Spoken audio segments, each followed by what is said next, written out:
A Jordanian entrepreneur has voiced his welcome to the win-win cooperation under the Belt and Road Initiative.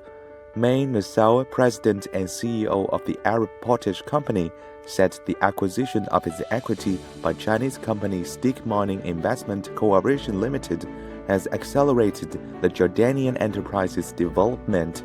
This partnership between SDIC and the Arab Potash Company is a successful partnership, and the numbers speak for that. For example, our net profits last year was very close to about 900 million US dollars. And this is something significant for a company in Jordan. Nasser attributed the success to the trust between the partners. The most important reason is the kind of partnership, the expertise that SDIC and the Arab Potash Company has.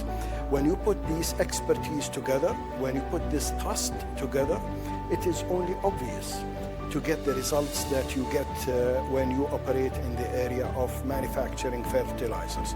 He expected more fruitful cooperation outcomes between the two countries under the BRI.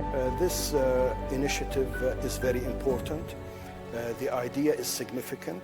It not only thinks about the interests of China, but also the interests of all the nations that are involved in the projects that are part of the One Belt, One Road initiative.